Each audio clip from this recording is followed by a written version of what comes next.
astronauts to the moon. This is a Reader's Digest version containing many of the interesting parts of the flat earth theory. For those who have already started seeing things with new eyes, it will be mostly a recap, but there could be a few new angles you haven't looked at. For the rest of you who are new to this, the first question is invariably, is this a joke? Because it's a joke, right? And that's where we start, because it's one of our two basic childhood facts. 1 + 1 = 2, and the Earth is a globe. We're taught this before almost everything else, and that right there should give you a clue on how serious this secret is. But for those who have forgotten their history, here's the modified Men in Black version.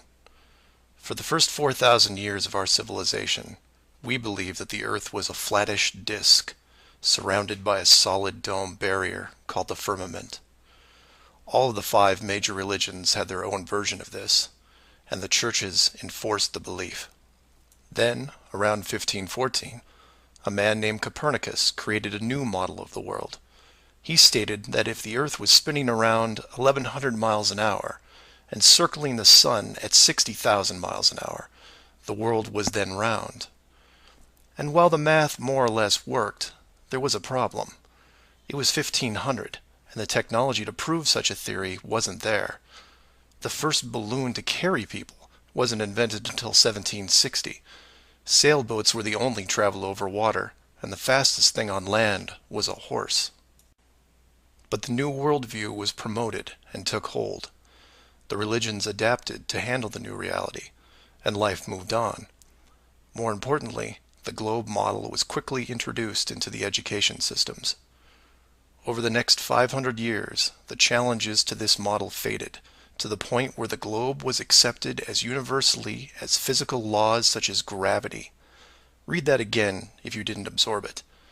For 20 generations, people believed that the Earth was round because there was a globe in every classroom they sat in. There was no proof. Hundreds of years went by, and still civilization had no way of proving the theory. Planes were invented around 1900, but until 1957, nothing could go high enough to give a true perspective of where we lived.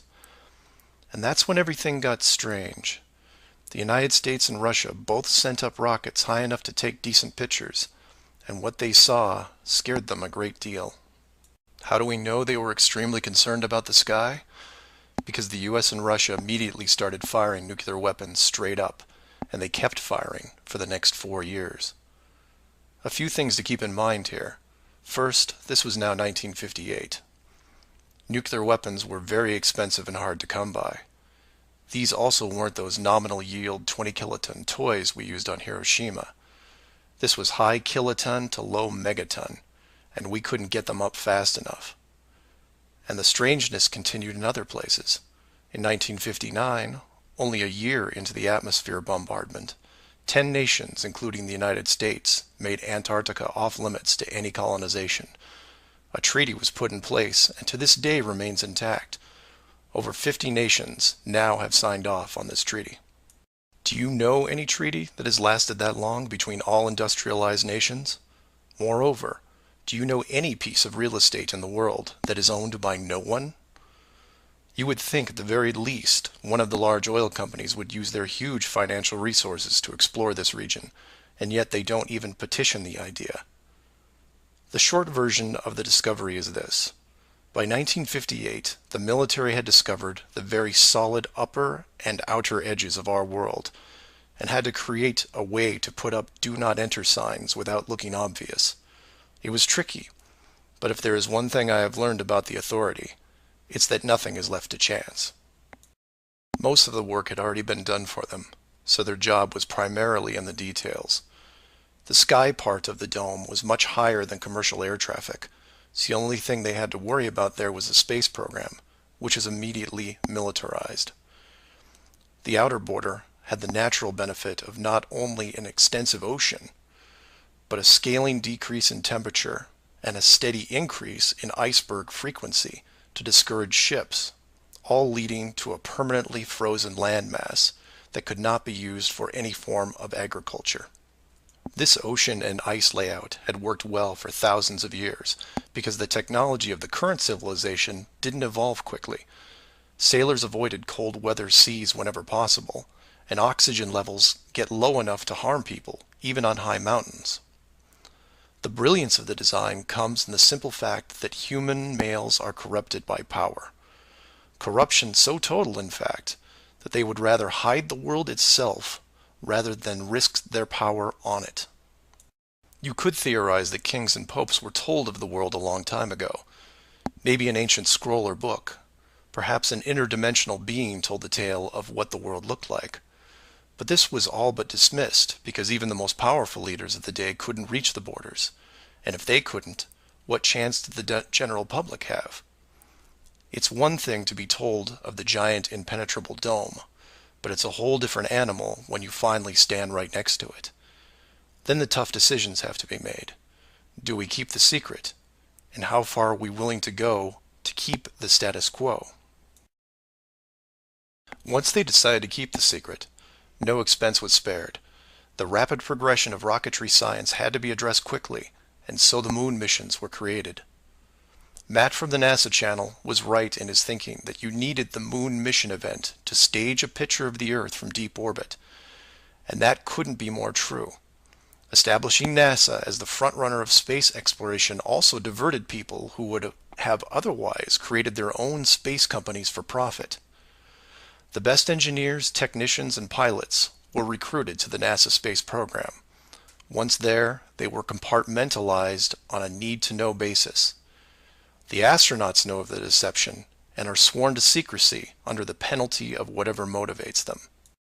Private space programs are discouraged, sabotaged, or absorbed into the NASA fold.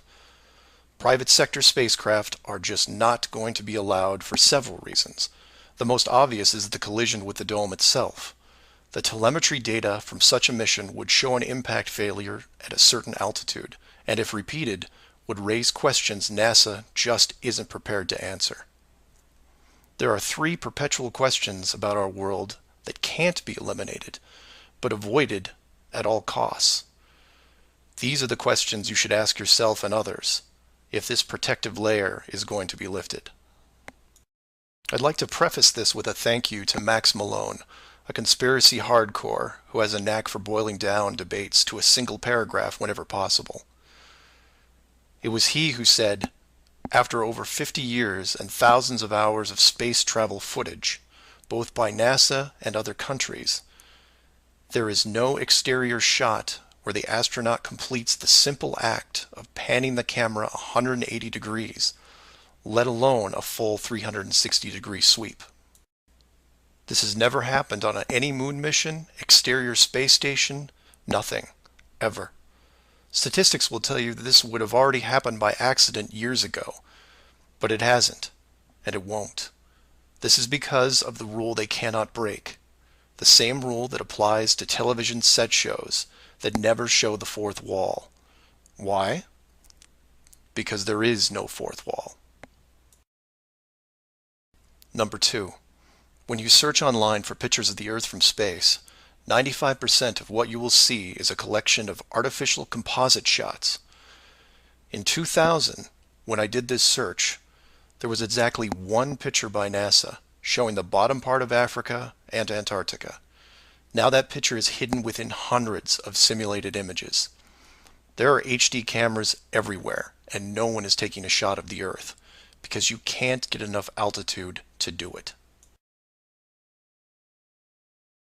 Number 3. The commercial air travel routes for the southern hemisphere are wrong. This is an easy thing you can check out in 60 seconds. Take a map reading of the distance between anywhere near Australia and anywhere in South America. It's a straight shot across the South Pacific. Now find your favorite travel site and try to get there non-stop. See what happens. The routes start turning ridiculous. I used to business travel for years, and I've never seen anything like it. It's the one thing in the general public world they can't hide, the actual distance between these two places. On a round world, the flight is easy, just a straight shot across an ocean. But on a flat world, it becomes the greatest distance between 2 points. There are no shortcuts, so they distract you with multiple connections and layovers. It's only blind luck that the United States was in the northern hemisphere. Otherwise, the increased traffic would have raised eyebrows by now. I know, I know. It's madness. It's lunacy. There are people who will tell you straight to your face that all the leaders of the world are lizards, and yet these people laugh out loud when you say the words flat earth. I was, and still am, a huge conspiracy guy. I literally ran out of new tin hat topics to research, and I still wouldn't look at this one without embarrassment. But every time I glanced at it, there was something unresolved. And once I saw the near perfection of the whole plan, I was hooked. Do your own homework. Ask the questions. Get past the possibility and see if you can move into an even bigger picture, like who built the dome and why. That's where it starts to get really interesting, and things start opening up. I know I said years ago that the greater good was something that should be preserved, that JFK, Pearl Harbor, and 9/11 were inevitable. I still believe it, and I understand the decisions. The globe illusion, however, has run its course over the last 500 years. It's time to start again. If that means we end up getting the attention of who or what created this place and force the reset of the world, is that such a bad thing? Astronauts to the moon. Flat Earth Clues Part 1, The Empty Theater. This is part of a series of clues that can help you get your head around both the design of the flat Earth system we live in and who has been involved in the deception to hide it from you. The clue you have to look at is built upon another conspiracy that has been around for decades, namely the space program.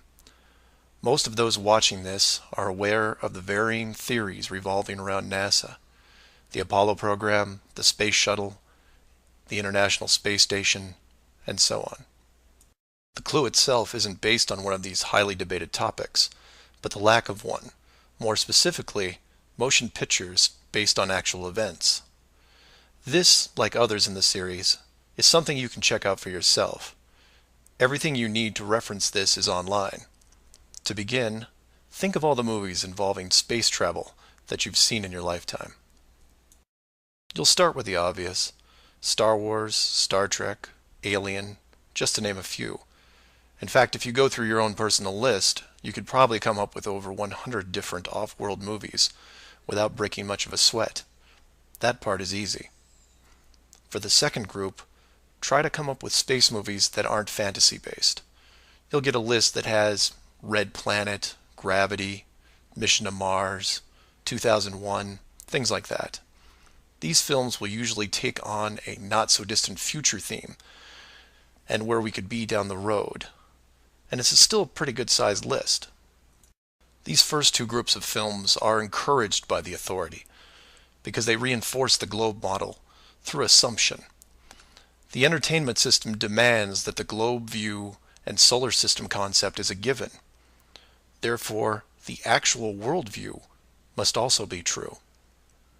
Or to put it another way, if you're using your suspension of disbelief as you watch a movie like, say, Gravity, then subconsciously you're reinforcing the movie right on top of the real world. The more of these movies you watch and enjoy, the more the lines blur between what you want to believe and what you actually know. Watch enough movies about Mars, and you will be less astonished when NASA announces an actual mission to Mars. Same with the moon, other solar systems, and so on. Releasing the movie 2001: A Space Odyssey in 1968, right before the actual moon missions, was no accident. It took the greatest director of all time 5 years to make, and several people who saw the theater screenings claimed that many military groups were listed in the credits, only to be removed years later. But 2001 is just a side note of this clue. For those who really want to dig into Stanley Kubrick's hidden vision, I highly recommend the documentary Room 237. A link to it is below as well. Now you are aware of the first two groups of space films. There are those that contain generous amounts of fantasy, and those who try to paint our near future. These two groups are easy to find. The third group is a challenge, and again, that's where things get interesting. The moon missions concluded in 1972, and even though it's still considered the greatest achievement by mankind, no fact-based movies were made regarding it until The Right Stuff was released in 1983. Now you might say that it had only been 11 years, and maybe it was tough to get the rights, and so on. But that's not what made the film interesting. The movie ran extremely long for 1983, coming in at 3 hours and 12 minutes. It was an exhaustive look at the astronaut selection process, the competition, and the training facility itself. But when the credits rolled 3 hours later, chronologically, they had only gotten to the low Earth orbit missions. Just for fun, Google The Right Stuff movie and see how many spacecraft you can find. It won 4 Academy Awards and did a great job at the box office, but the Apollo missions were never touched. The only other major motion picture that involved the actual moon program was Apollo 13 in 1995, a full 12 years later. Apollo 13 only covered a single moon orbit and no landing or close-up reference to the previous missions below them. And after 1995, that was it. Nothing. Hollywood is known for leaving no stone unturned, with reboots and sequels to nearly everything. Yet in almost 60 years, there has never been a single moon mission movie based on actual events. Hundreds of science fiction films reference in it. Everything from Superman to the Transformers. But literally nothing that covers the moon's surface. 6 complete moon missions involving multiple vehicles, moon buggies, playing golf, and no one wants to touch it. Now, to be fair, there was a TV miniseries in 1998 covering the subject. It was produced by Tom Hanks, who got involved after starring in Apollo 13. There has been no professional production of any kind since then. Again, just for fun, Google From Earth to the Moon TV series and see what you find. The why is easy, and the clue revealed. If Hollywood makes a movie about the moon landings, and it's indistinguishable from the real thing, then how do you know which is real? It raises some subtle questions involving stage technique and how long they've been in place. If Hollywood could fake it now, then when did they first have the ability? There is one other movie which stands out, and I mention it because I can't believe it ever got made, is Capricorn 1. The film's plot involved the faking of a Mars mission and how it could be accomplished. In short, it's part of the Conspiracy World Bible.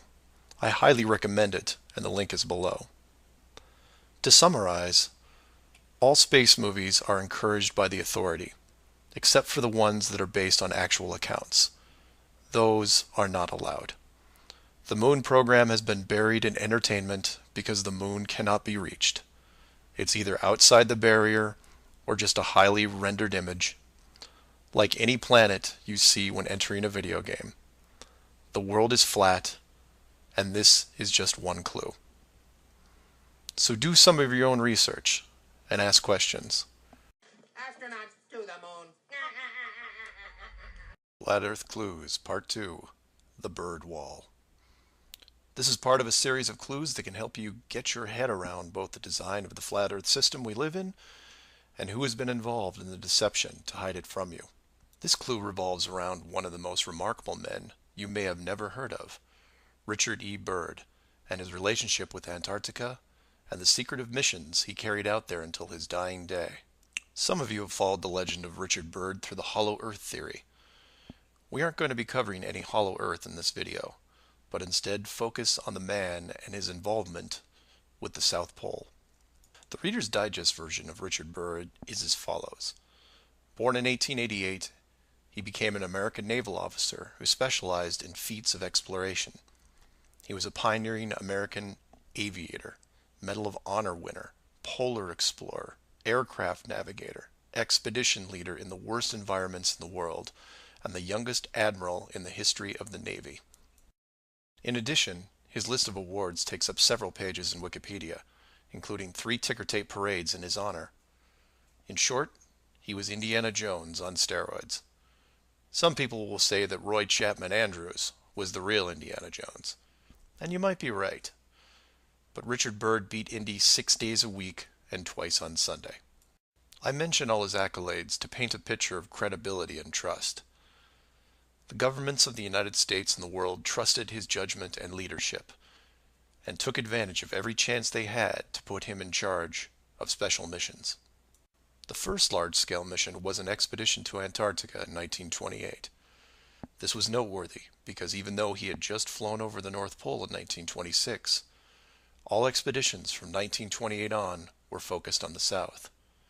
The expedition lasted 2 years, and during it, at the age of 41, he was promoted to admiral.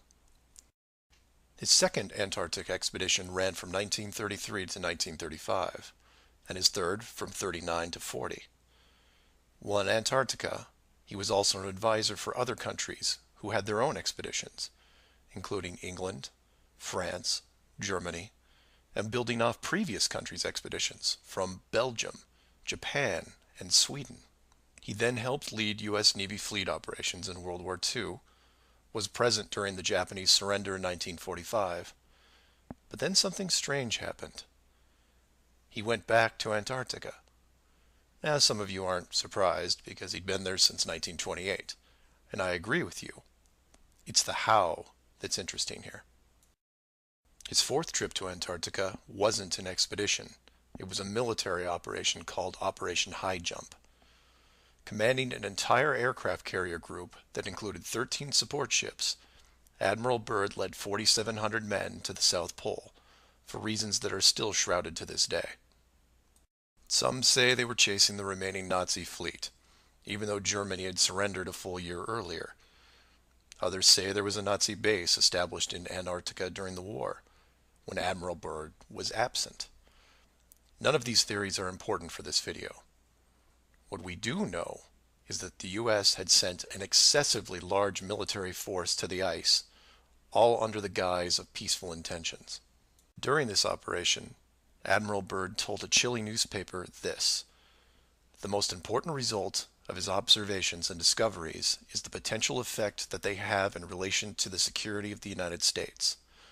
The fantastic speed in which the world is shrinking," recalled the Admiral, "is one of the most important lessons learned during his recent Antarctic exploration. I have to warn my compatriots that the time has ended when we were able to take refuge in our own isolation and rely on the certainty that the distances, the oceans, and the poles were a guarantee of safety."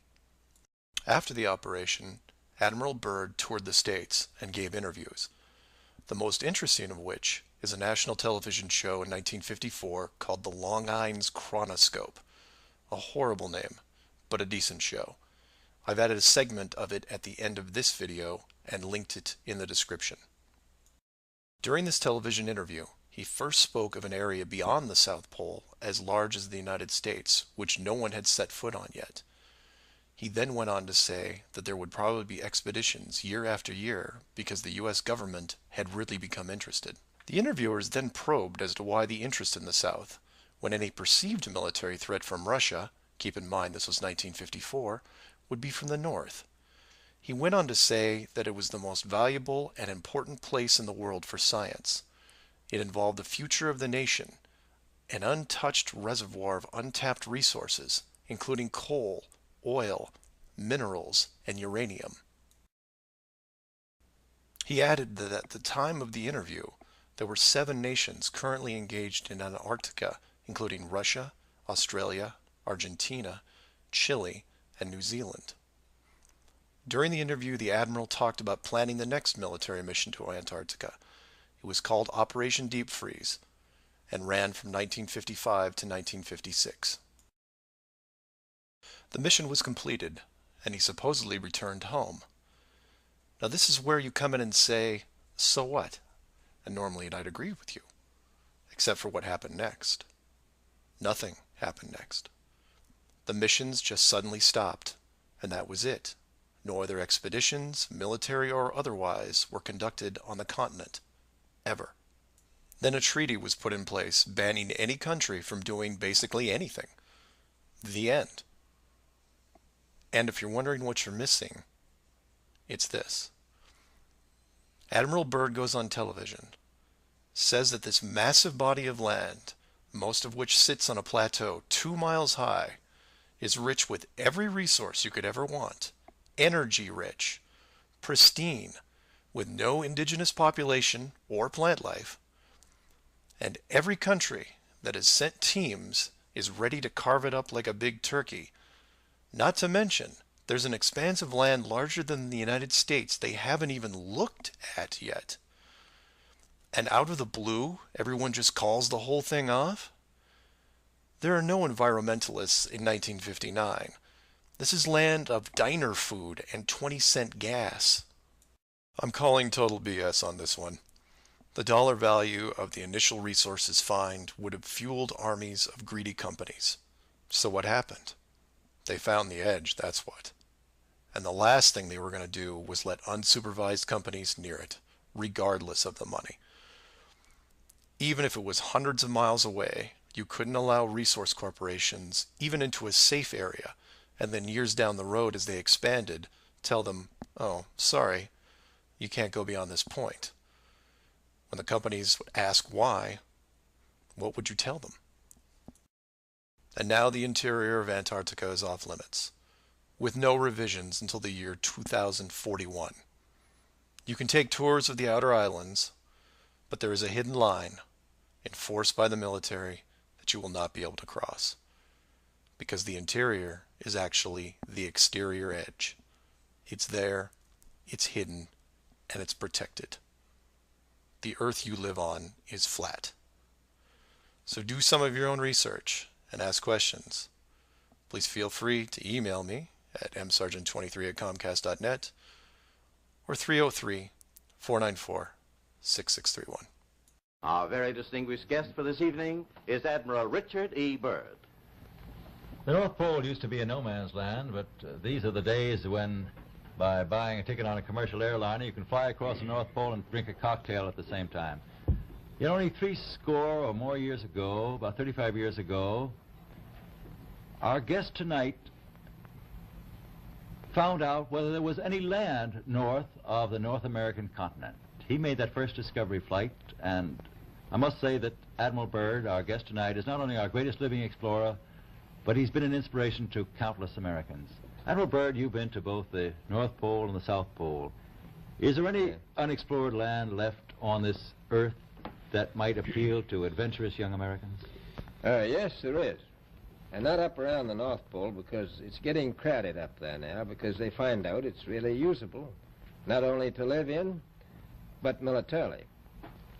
But strangely enough, there's left in the world today an area as big as the United States that's never been seen by a human being. And that's beyond the pole on the other side of the South Pole from Middle America. And I think it's quite astonishing that there should be an area as big as that unexplored. That's a tremendous So challenge. there's a lot of adventure left down at the bottom of the world. Admiral, an expedition to which I believe you're the advisor is now en route. What is that expedition doing? Well, that's the icebreaker Atka, and it's a reconnaissance expedition.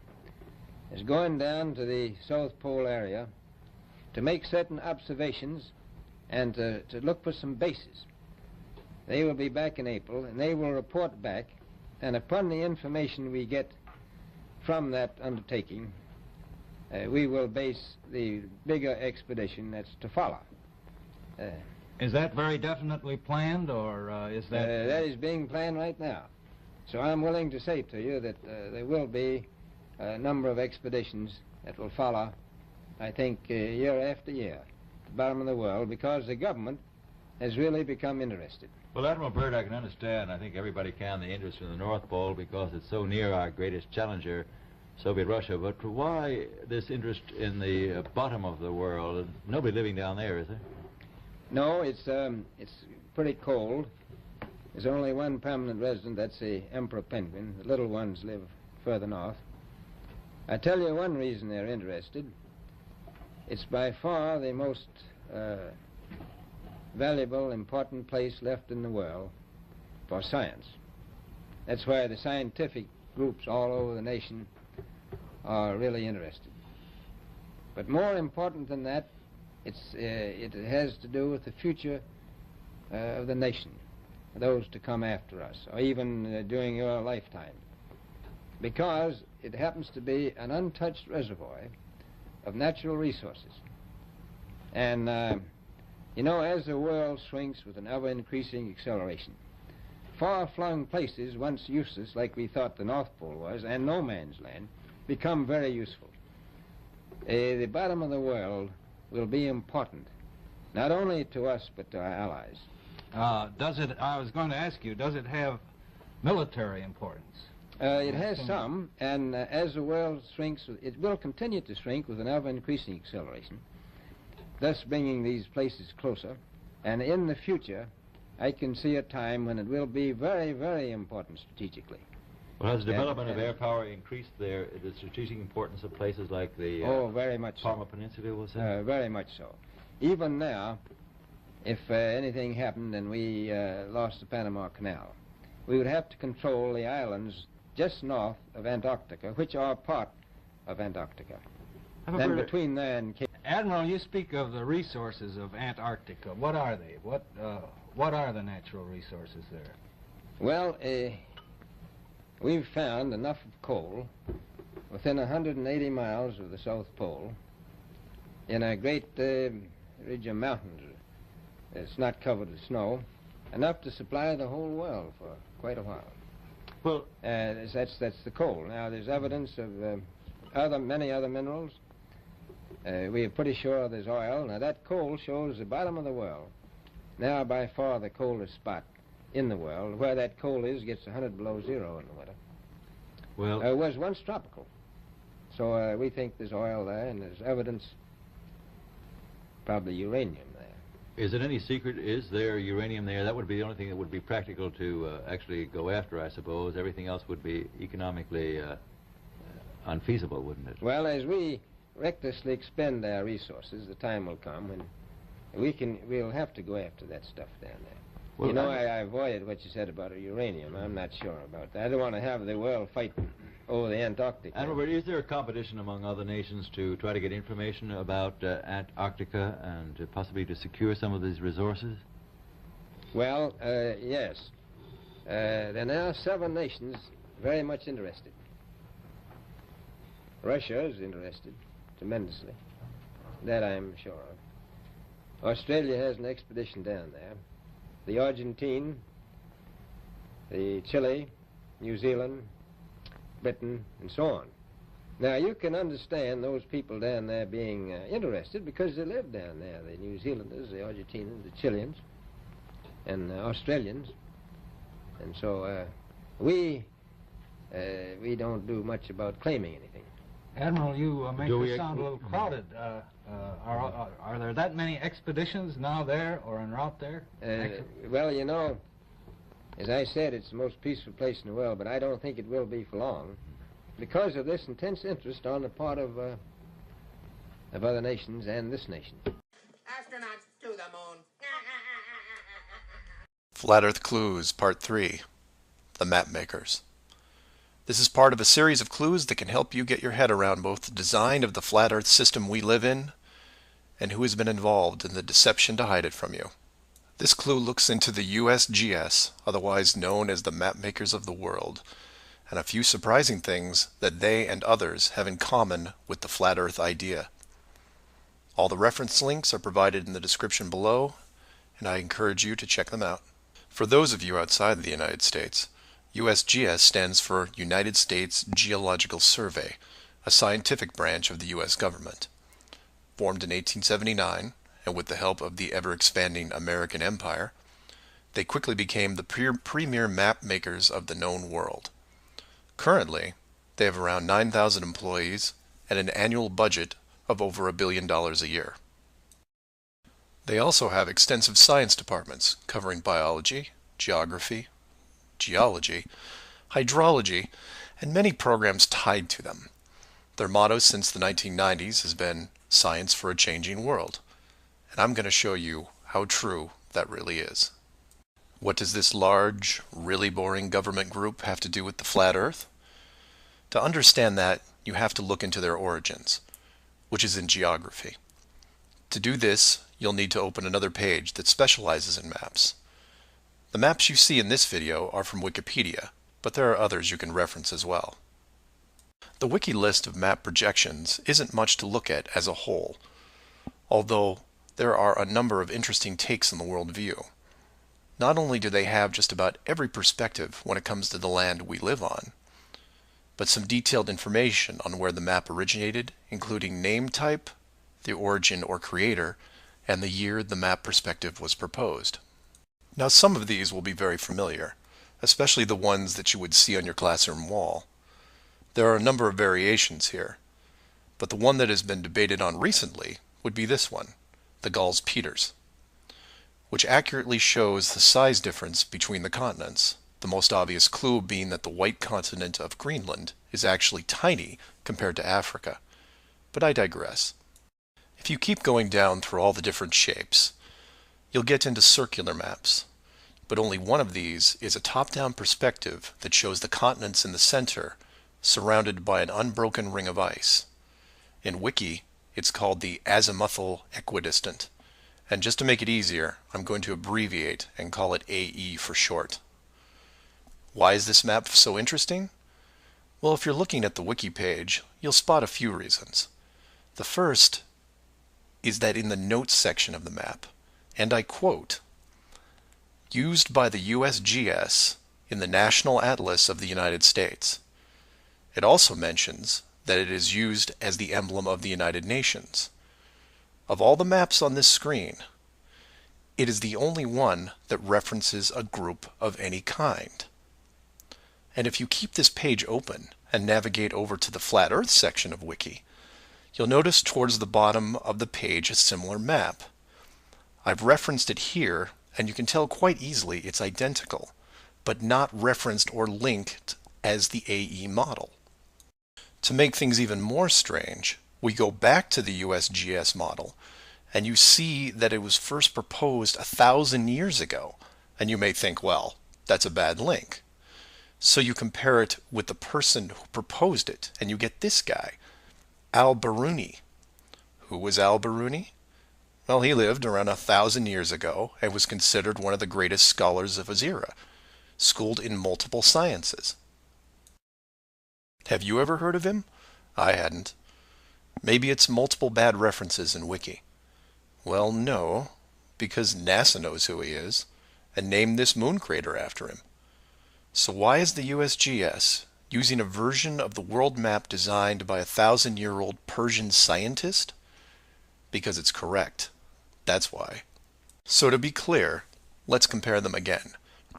The United Nations flag, the USGS official map of the Earth, and the Flat Earth model. All identical, but one isn't recognized and instead ridiculed as an outdated look at the world. And this is one of those political quandaries that the authority gets stuck in. The short version is this. The government is on the same page as the flat Earth, but they can't admit it, even in confidence. We know the Earth isn't flat, they say, but it really is.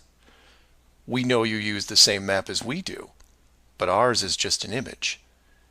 And anyone who says differently is obviously crazy. It makes you wonder how long the USGS has been using that model as an official reference. The United Nations started using it for their logos in 1945, and then made some final adjustments in 1947. And the UN flag also raises a few questions, like, why isn't Antarctica represented on the map? Is it supposed to be assumed in the outer circle, or perhaps the spiky olive branches on the outside? They don't mention it anywhere online. And this is what I like to focus on: the gaps, the holes in the plot, the unanswered questions. The USGS using the same map as the flat Earth, but not saying why.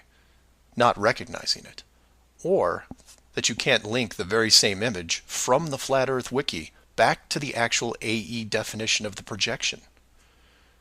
The Authority figured out in the 1950s all of the borders of our enclosed world, and have done a great job hiding it over the decades. But the world's a complex place, and there are clues out there just lying around. I think it's time you saw some of them. Astronauts to the moon. Flat Earth Clues, Part 4, Shell Beach.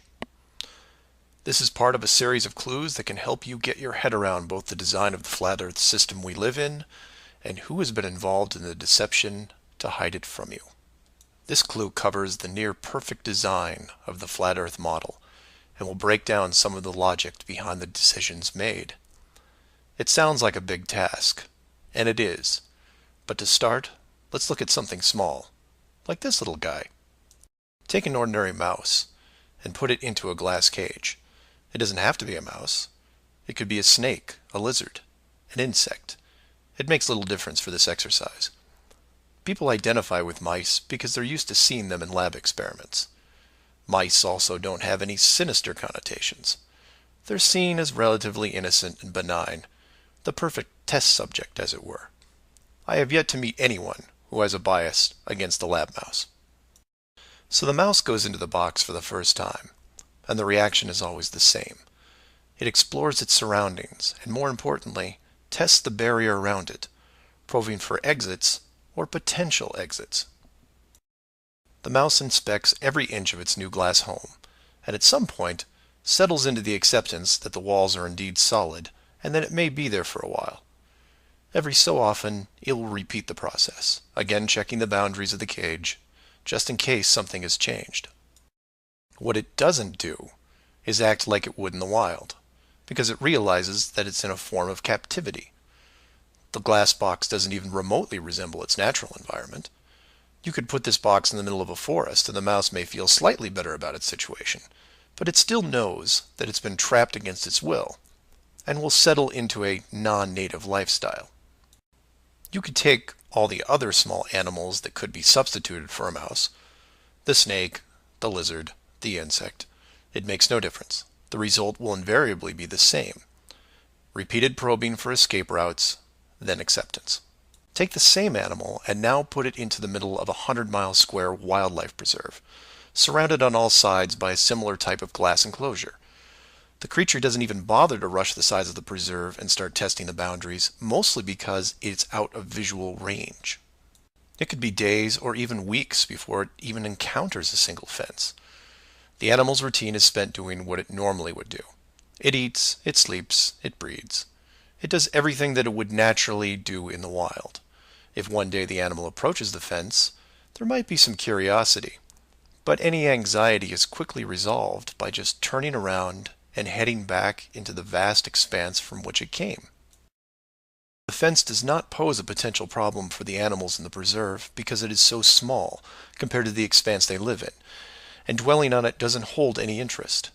We're assuming here that the fence is high enough to discourage flying creatures as well, deep enough to stop burrowing classes, and if you want, reaches the floor of any nearby bodies of water, stopping any clever aquatic types.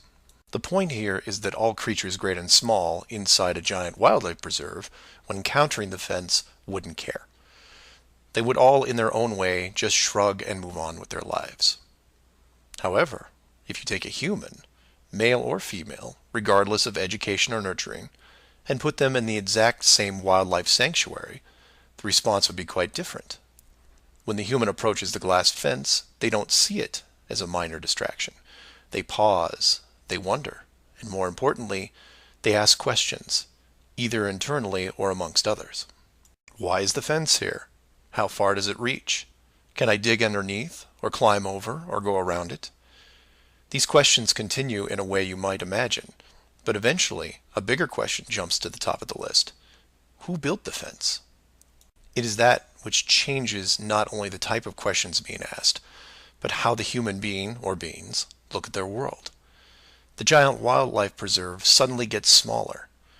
Each new fence border discovered starts to artificially constrict their expanse, even though the dimensions haven't changed. before long, the preserve, their home, loses some of its relevance. The fence is a reminder of the unknown. It provokes fear and endless speculation within the human. Given enough time, the importance of the preserve continues to be reduced, especially in relation to the fence. And the reason why it's so engrossing for the human is simple. It's there. It's real. They can see it, and maybe even touch it. Adding more humans to the equation increases the disparity of this situation by orders of magnitude. Have you seen the fence? Do you know how long it's been here? Have you ever known anyone that's been outside it? It's older than us. Who is responsible for the fence? What can we do to appease the group that created it? You can see what this might lead to. A long-lasting group hysteria would entrench itself within the population, grab hold and never let go. The fence is bigger, older, and wiser than they are. It humbles them, it angers them, and it is forever. It is their proof of a higher power. Maybe not God, but certainly God-like. No civilization, regardless of technology, discipline, or age, would be able to cope with the existence of it. For the human psyche, there are just too many questions that go unanswered. Life would never be able to progress normally. To summarize, a garden variety wildlife preserve would work for 99.99% of all the world's life forms. For human beings, however, you would need to make some modifications, or really just one big one. So let's take a look at a few examples of how this could be accomplished, and from there expand it.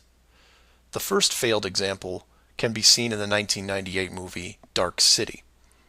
This is a good starting point to get you in the right mindset. The premise here is that an advanced race creates a small flat Earth area, complete with a traditional dome. The design, however, is initially flawed in that they built the city all the way to the outer edge, leaving no room for error. To compensate for this, they altered the memories of the human population on a regular basis, therefore repressing any long-term investigations.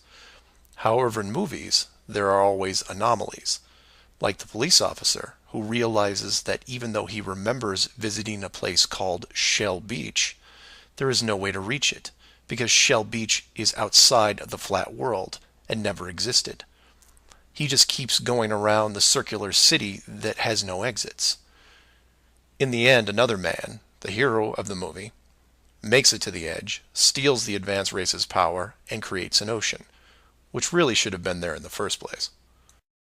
Move from there to a movie released only 4 months later called The Truman Show. Inevitably, all flat earthers have to take a hard look at this movie from a technical point of view. The movie follows the same lines as Dark City, but in a much more relatable premise, that of a giant television stage built so that the outside world can watch a person go through his life without any knowledge that he is living inside a flat world, surrounded by a physical dome. The movie is interesting on several levels, including construction. Using their existing model of a small town, bordered on one side by a large lagoon and wilderness, and the other a seemingly expansive ocean, while better than Dark City, still had its flaws. For one, it was less than 20 miles across, and even though Truman's desire to explore was repressed, there was still a chance that he would venture to the outer edge, which is where the movie ended. But for the most part, it worked. Truman believed the entire scenario because he was born into it, and then lived 30-plus years without any reason to doubt where he was, which could be said for any of us. If it wasn't for the, and we'll say movie mistakes, that the studio fell victim to, then the show would have never ended. And this then raises hypothetical scenarios like, how many kids like Truman could you have raised inside that dome? 10? 50? Now, logistically, you can see how it might be problematic in keeping tabs on that many kids, especially as they got older. But with enough sleight of hand, it could be possible. A fictional situation just like that was made into the 2004 movie, The Village. And even though it turned into one of those M. Night Shyamalan plot twist things, the premise was very feasible. A wealthy group of idealists buy a large parcel of land in an existing wildlife preserve, create a small town from the 1800s and raise children there. They pay off government officials to keep planes far away and spread a myth that monsters live in the forest. As far as the kids are concerned, they actually are living in a small Pennsylvania town in the 1800s. And being born into it, why wouldn't they?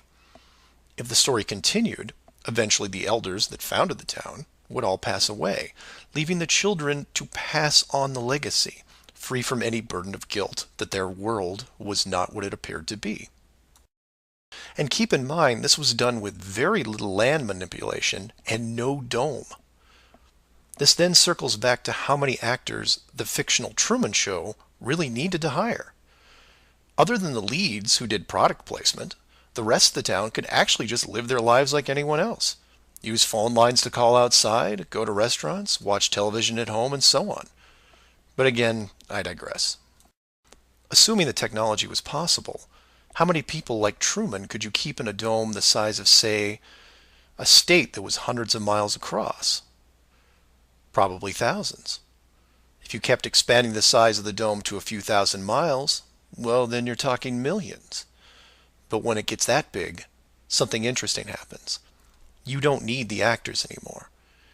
Started up like The Village, and within just a few generations, everyone is oblivious. And you can leave them to their own devices. Starting to sound familiar? In fact, the larger you make the enclosed world, the less micromanaging needs to be done.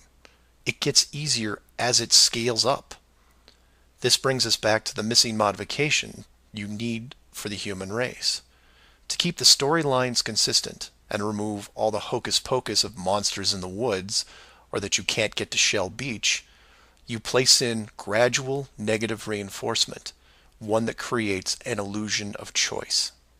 Say, for example, that Truman went out in the sailboat the same as before, but this time the dome was twice the size and the simulated ocean far larger.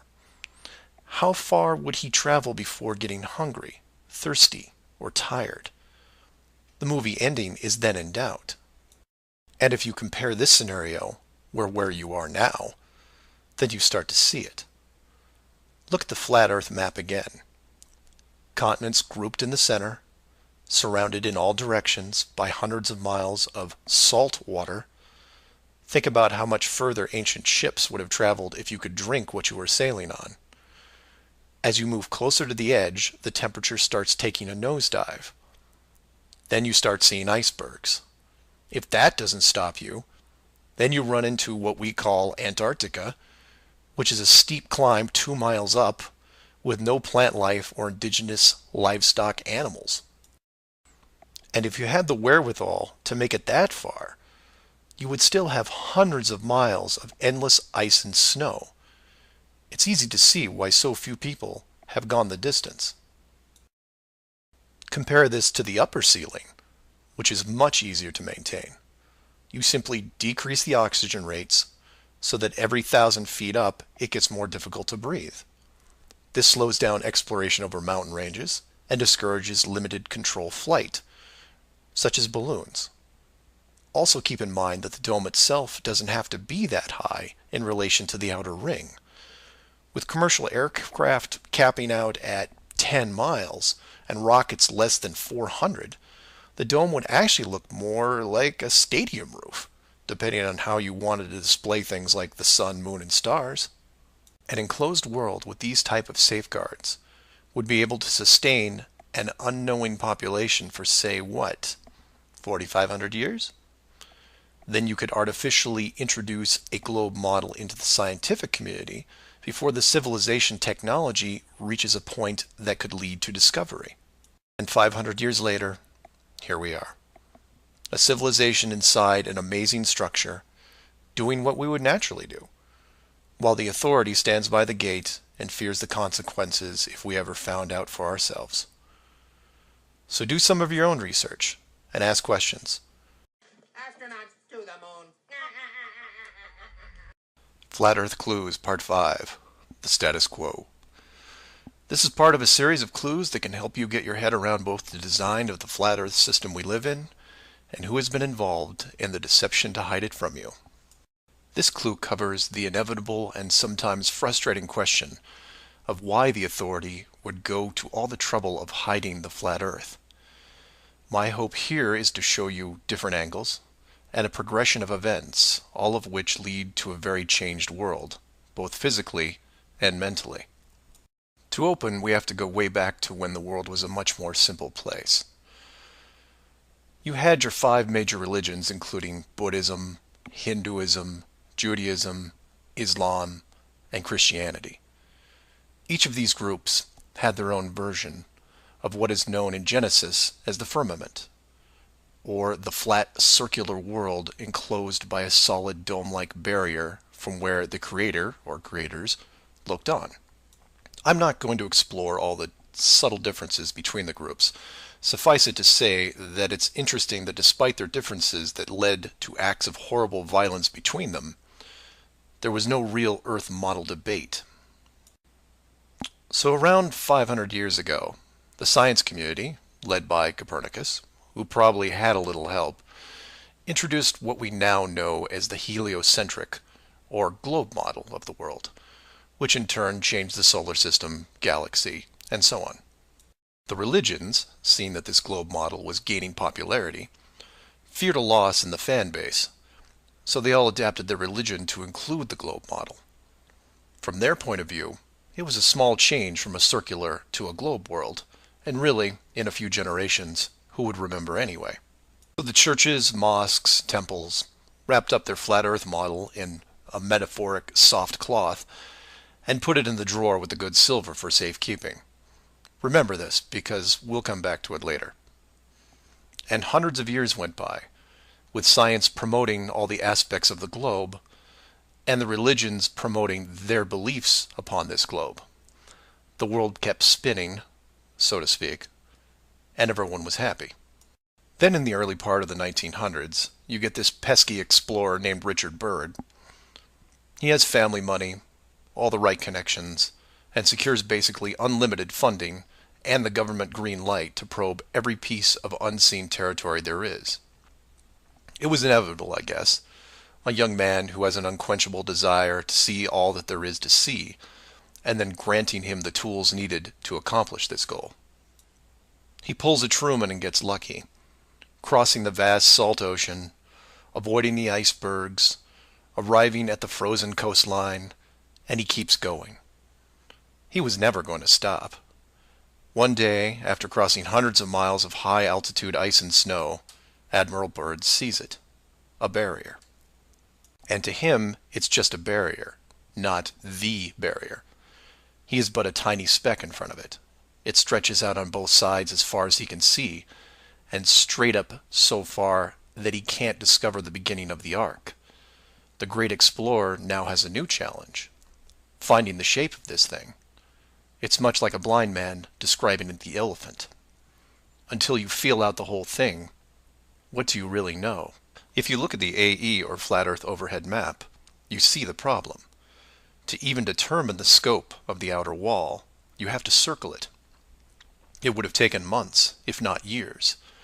You could use a series of ships going in opposite directions, or planes, but there are refueling stations that need to be built, and so on. His task was challenging to say the least. Admiral Byrd kept laying the groundwork of the great discovery until his eventual death in 1957. A year later, the United States and Russia found the upper edge.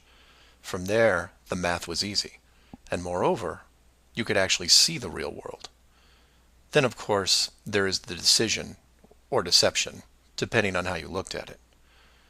The authority made the call to hide the actual shape of where we live, then sealed off the outer edge from prying eyes, and created the space program not only to reinforce the globe model, but to control it. There was really only one reason they cared about this, and it takes a while to process. So let's look at the immediate effects of actual disclosure and work our way up to the authorities' biggest fear. For this exercise, we'll look at releasing the news today, instead of, say, 1958. While 1958 would have been easier, it's much more relevant and entertaining to explain it in modern terms. We start with a press conference by, let's say, the United Nations, who have discovered that the world is indeed enclosed in a giant high-tech dome of unknown origin and age. The public reacts with wonder and awe, trying to take in the sheer scope of this announcement. Facebook crashes, Twitter crashes, entire mobile networks crash. It's like hitting a beehive with a sledgehammer. News organizations around the world send teams to the outer edge to confirm the finding, and the general public is glued to their media devices. That's the good news, the excitement, the revelation, the positive shock. Then the bad news starts coming in waves, some of which you might not expect. The first is the immediate disbanding of NASA and all other world space programs, for obvious reasons. Most governments will secretly pardon these groups and keep them immune from class action lawsuits, the lawsuits themselves coming from NASA investment groups, claiming fraud. Regardless, everyone at NASA, despite their good intentions, is out of a job overnight. And this is where you would say, good, they deserve it. About time they stopped lying to everyone. Oh, but it doesn't stop there, because every contractor and subcontractor that are exclusively tied to NASA, they have to shut down as well. Fine, a few thousand jobs lost, no big deal.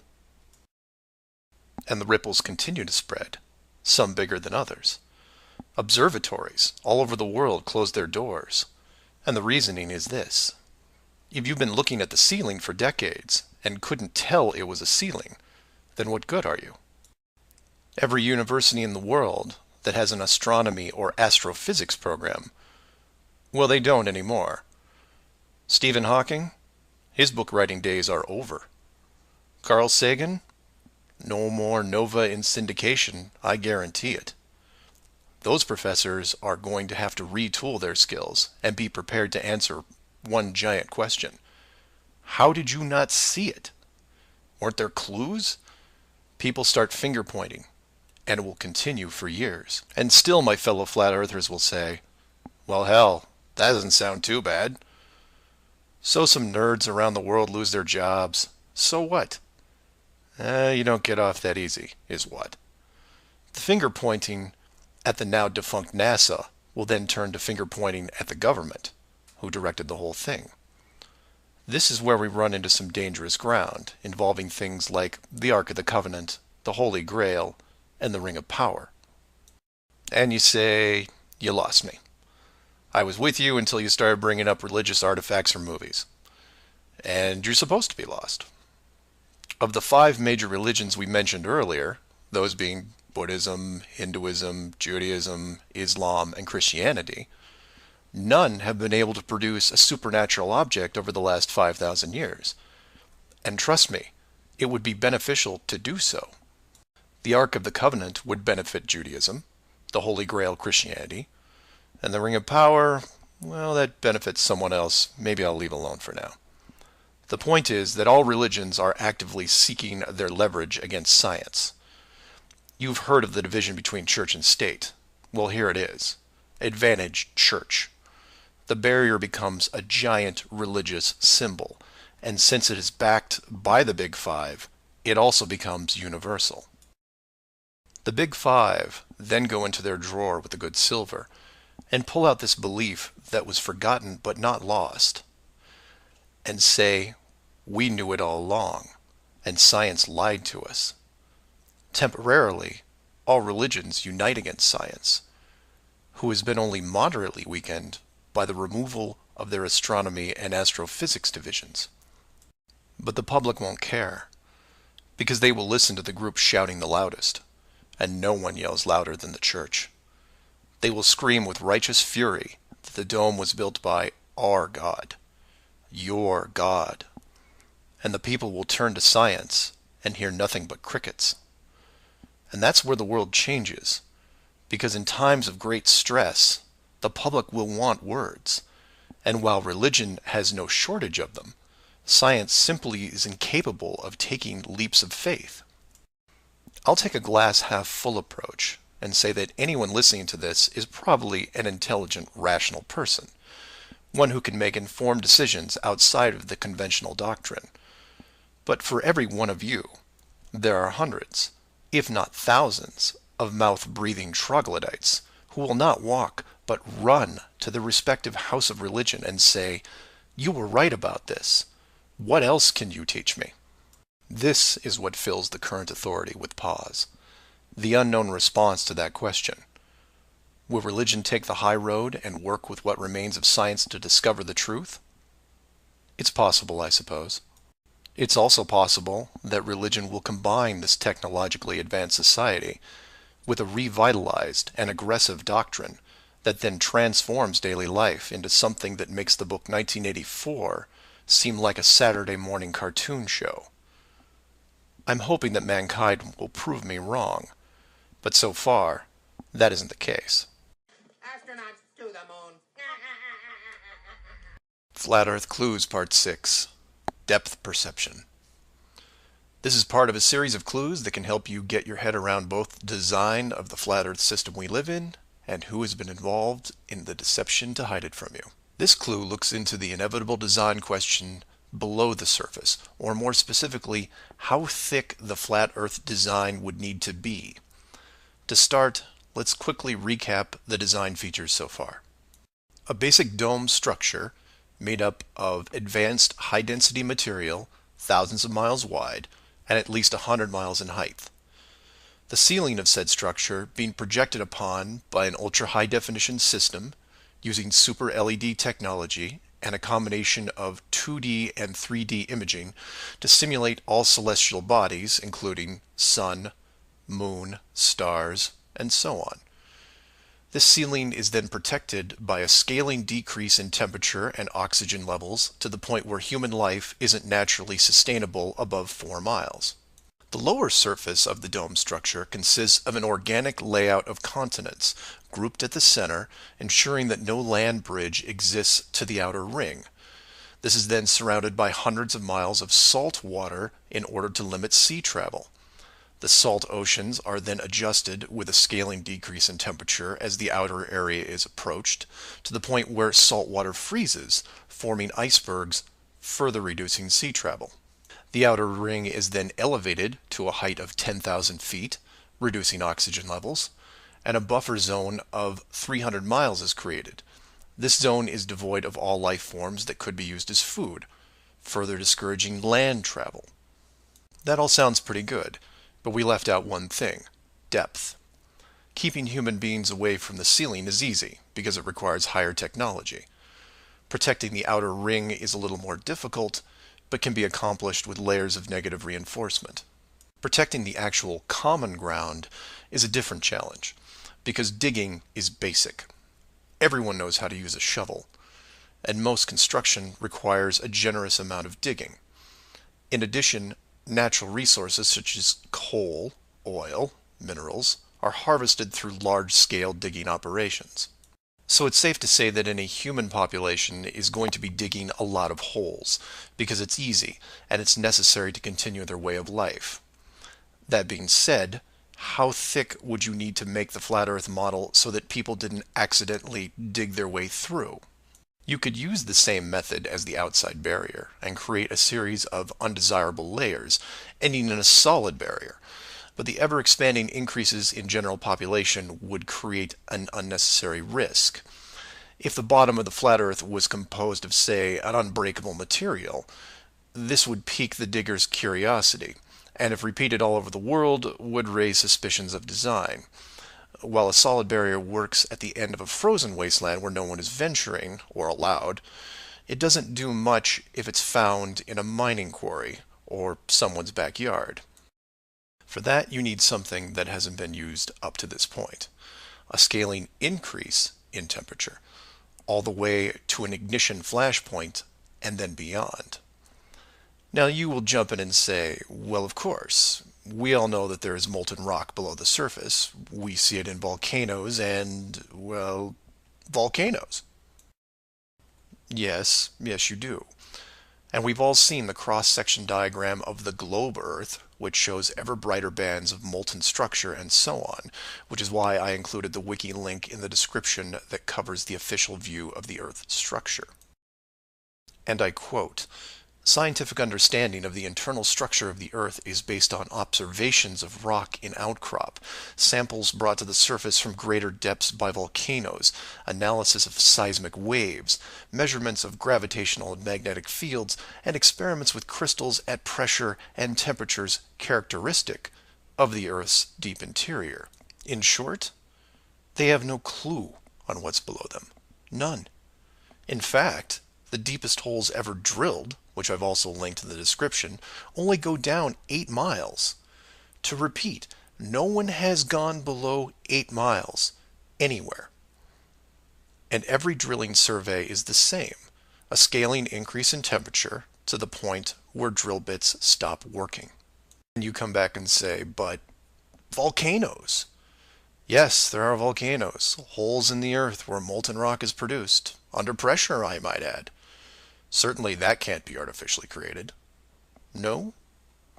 We can melt rock right now. It's called a smelting plant. What do you think your car is made out of? Melted, reformed, and polished rock. We have the technology to do this. It all comes down to scale. Create a large set of furnaces at, say, 50 miles below the surface that can melt and pump molten rock. And you say, what would the furnaces be made out of? Oh, I don't know. How about the same dome material that can withstand nuclear weapons? So you take the molten rock, locate a few random access points on the surface, and the rest comes naturally. Volcanoes also reinforce the Earth structure model that the molten rock goes all the way to the core, which then in turn reinforces the globe model, and then we're back to where we are now. A smoldering globe flying through space at high speeds that from a design standpoint makes no sense.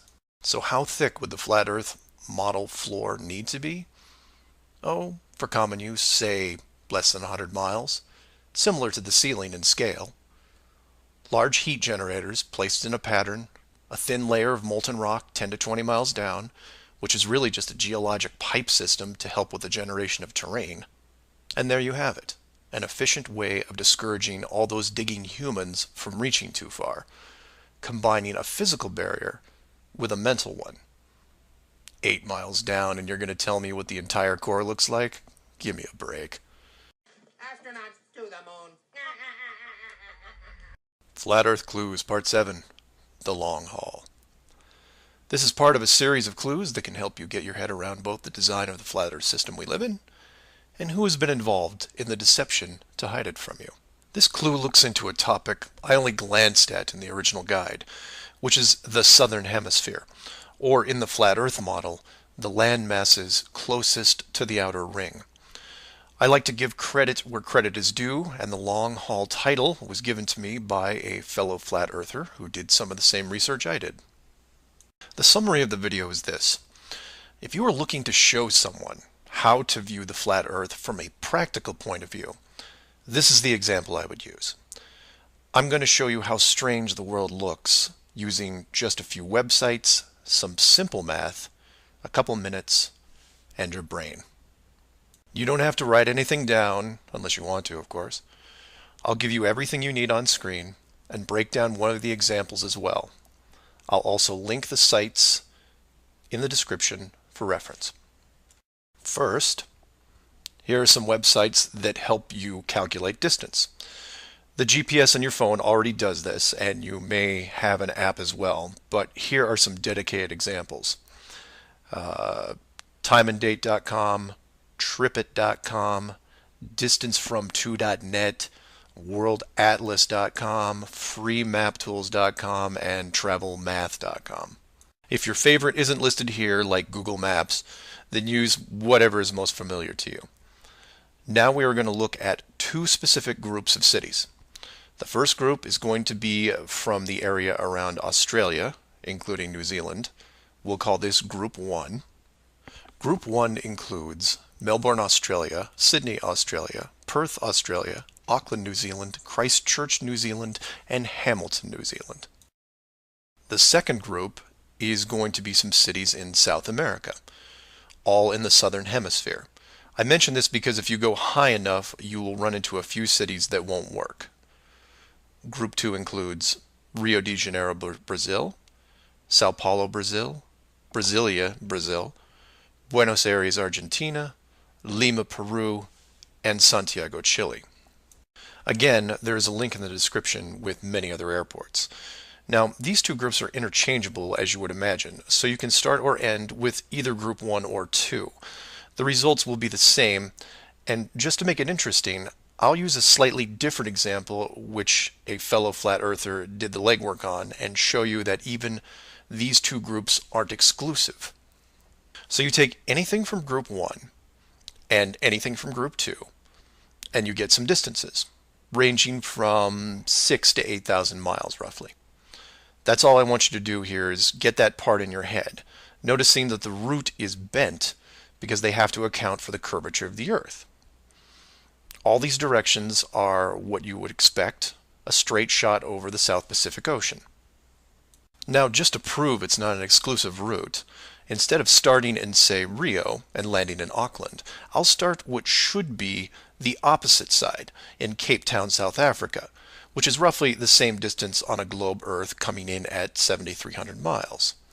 Notice on the map it's still a straight shot through the Indian Ocean and not crossing any countries, an easy route. I try to book my flight. For this example, we use Travel Math, but you can use whatever is easiest in your country, like Priceline, Expedia, Travelocity. It will make no difference because they're all tied to the same system. And this is when everything goes wrong. So the first leg, the airlines don't send me due east, but instead shoot me 4,700 miles almost due north to Dubai. Okay, maybe we're just picking up people. Seems a bit excessive, but I'll go with it. I'm probably comfortable in my seat drinking vodka tonics anyway. And from Dubai, it should be a straight shot home to Auckland, right? No. Now they send me southeast to Melbourne, a mere 7,300 miles. And then finally a third leg from Melbourne to Auckland coming in at around 1,600 miles. I'm rounding up or down to make the math easier. Regardless, the total miles for this flight is almost double what should be expected, coming in at 13,600 miles. In addition, the trip took me 37 hours. How long should it have taken? Well, in a 777, about 12. Now this is where you come in and say, well, it's probably an isolated incident, or some strange connection thing. You know how the airlines are. Oh no, my friends. We can do this all day. This roulette table is rigged, and there is no way to get a fair game. The first part of the clue is the utter lack of non-stop flights from anywhere in this hemisphere, which is why I gave you multiple cities in each group. And here's the plot hole for you. Flying from international cities like Sydney, Rio, Santiago, or anywhere else close by, you can't get a single non-stop flight, no matter how much money you pay. I tried to do this for an entire night, and it was like playing an online casino game, one that I was losing most of the time. The connections kept coming in like spam windows. Start in Christchurch, go to Auckland. Start in Auckland, go to Sydney. Start in Sydney, go to Dubai or Los Angeles or somewhere else that makes no sense. Some of these connections took the trip over 50 hours to complete. Go ahead, try it yourself. You may find one nonstop. But even then, the strangeness doesn't end there, because the speed is wrong. For reference, I included an optimum cruising speed guide from a commercial pilots forum that lists all the international aircraft used in these routes. A 777, the current state-of-the-art flagship plane, designed for maximum fuel efficiency, has a cruising speed of 640 miles an hour. 7,400 miles comes in at around 12 hours. Try to find this route. It doesn't exist. It can't. The closest I came was a one-connection flight with a 3-hour layover. The total flight time was 20 hours. 20 take away 3 is 17, not 12. And this might work if the plane was doing, say, 430 miles an hour, but it's not. In fact, the slowest cruising speed I found was an older Airbus just around 593. But this is all just numbers, right? It is until you pull up the flat Earth map and look at the farthest 2 points, which just coincidentally are anywhere in Australia and most of South America. Or my example of Lower Africa, which you can see isn't west at all. It's a shell game, and a very good one at that. Keep people guessing with multiple connections and layovers, jumping from city to city. People just sit in their seats, trying to sleep through it. And then it hits you. Well, the pilots would know, right? They fly all day, every day. Certainly, they would have figured it out by now. Some of them would get suspicious, sure. Any decent navigator will be able to work out the speed, fuel consumption, and odd connections. But imagine what they would have to get their head around. First, they would have to ignore the world GPS system that has been leading them to their destinations without error. If you want some interesting side reading, check out the link on the history of the GPS. And I quote, "Developed in 1973 to overcome the limitations of previous navigation systems, integrating ideas from several predecessors, including a number of classified engineering design studies from the 1960s. Oh, and by the way, was created by the Department of Defense, the same people that closed off Antarctica." GPS went fully live in 1995. So if you were a pilot before then, you might have been able to pick up a breadcrumb trail. After that, very difficult. Plus, let's say you did figure out that something was off. Who exactly would you tell? The FAA? You would be looking around and wondering why you were the only one to see it. And then what? You make the leap of faith and see that the entire map system is wrong? Never gonna happen. You might as well just tell them that an alien spacecraft followed your plane around for 2 hours. We know what happens then. Start playing Flight Time Casino for yourself. See what interesting things you can discover. And while you're at it, show it to any pilots that you know. But don't forget to leave the words flat Earth out. Because that's crazy, right? Astronauts to the moon. Flat Earth Clues, Part 8. The Creative Force. This flat Earth perspective takes a look at the design from the ever-present why standpoint.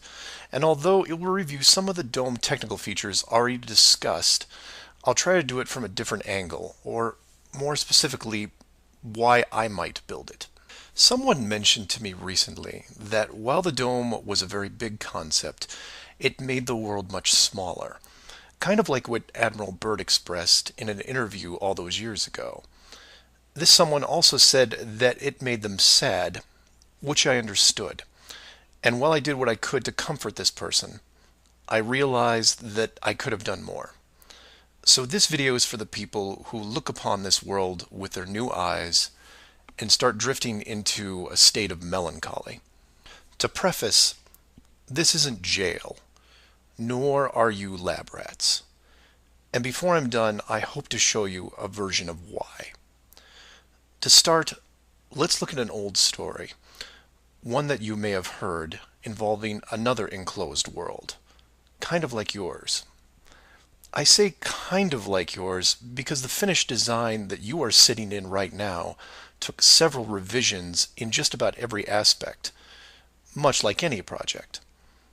You come up with ideas, you see what works and what doesn't, and you improve the process until you come up with something that, while not everyone agrees upon, satisfies the best of all criteria.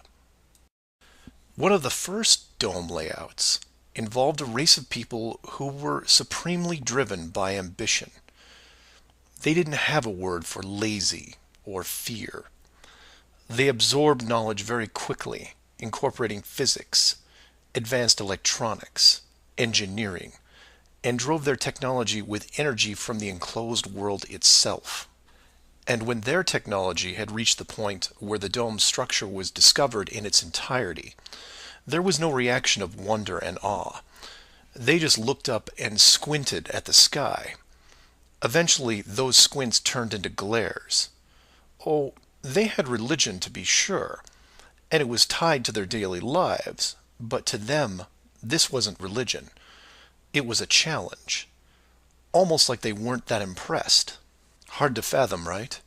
Seeing that your world had borders, but instead of being afraid, shaking your fist at the sky with arrogance. But that's what they did. So much confidence and might that when they found out where they really were, a new priority was created. At first they dedicated broadcast channels, to calling the dome builders out, demanding answers, and ran them day and night. At the end of each cycle, the words kept repeating, "We know." But arrogance ebbs at patience, and their demands were met with silence, which was taken as blatant dismissal.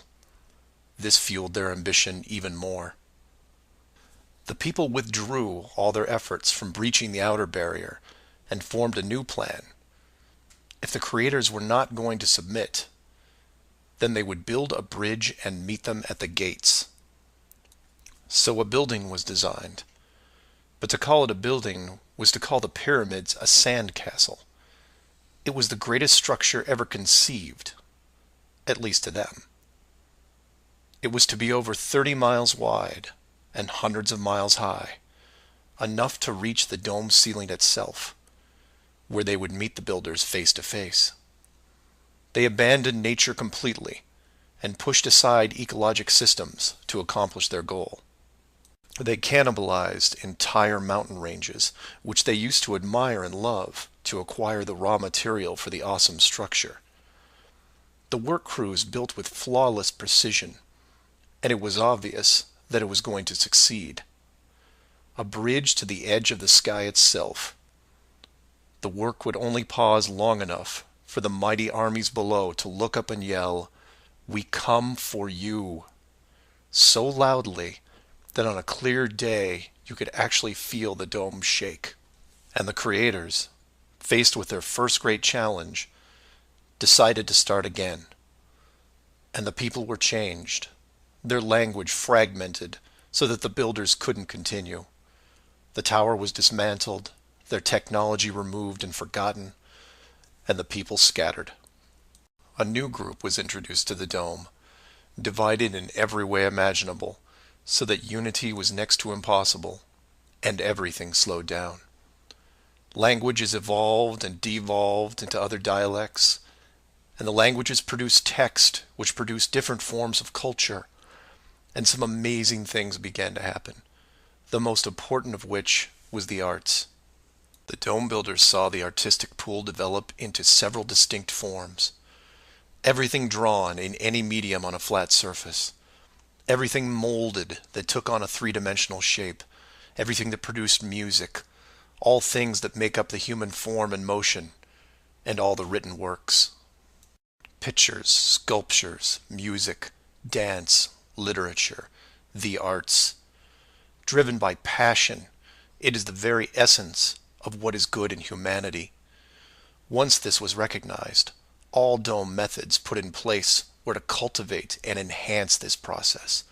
Land masses were adjusted with geology and temperature to support every kind of terrain, with mountains, rivers, oceans, plains, forests, jungles, deserts, all of it stunning, all of it stimulating the human mind, nourishing it.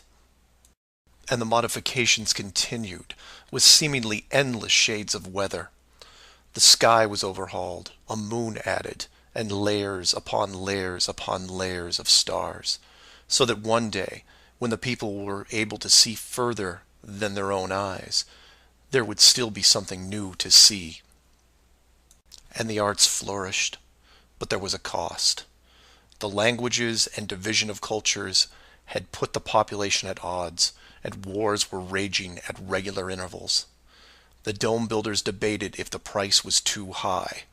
Plans were drawn up to make more changes, until they noticed that the arts thrived even through the worst of conflicts, producing grace and beauty despite their burning world.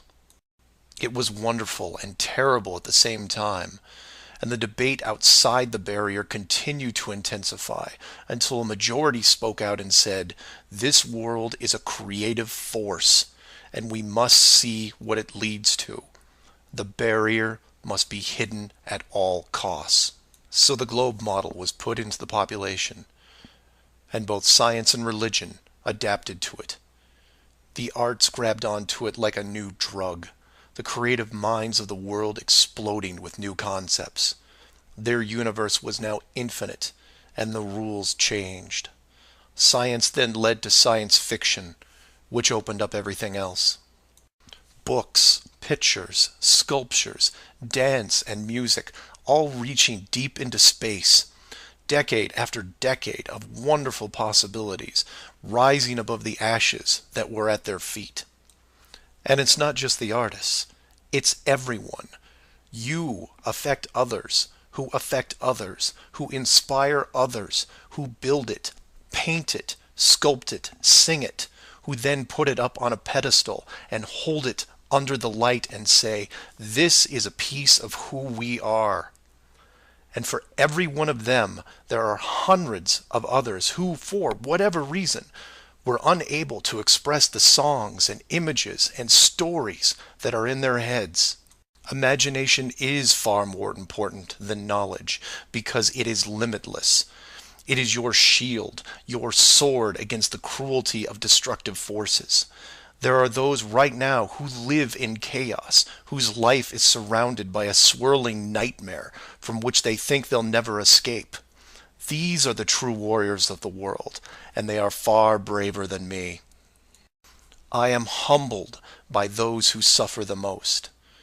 Know that mountains were built for you. Oceans were built for you. All of this was built for you, your struggles and your trials by fire.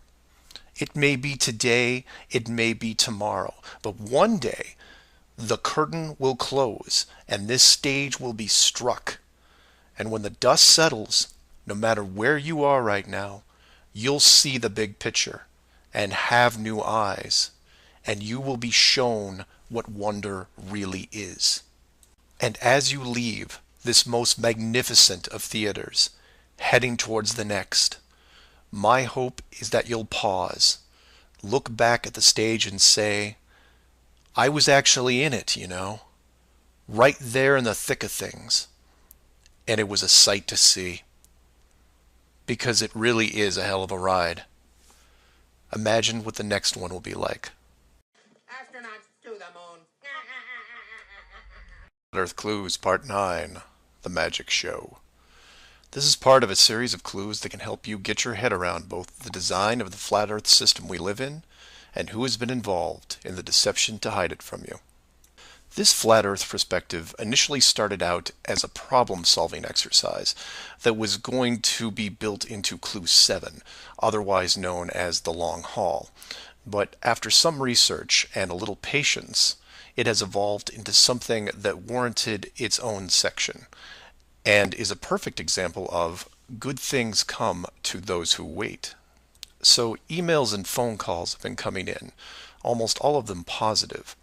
Several people from around the world commented on the southern plane routes. They said that, while 95% of the long routes in that hemisphere were connections, which in itself raises red flags, there were a few pesky non-stops that seemed to contradict the overall logic. The question then posed to me was obviously, are they real flights? Could they be put there to throw the Flat Earth group off? If it was a trick, could I figure out what it was and how it was accomplished?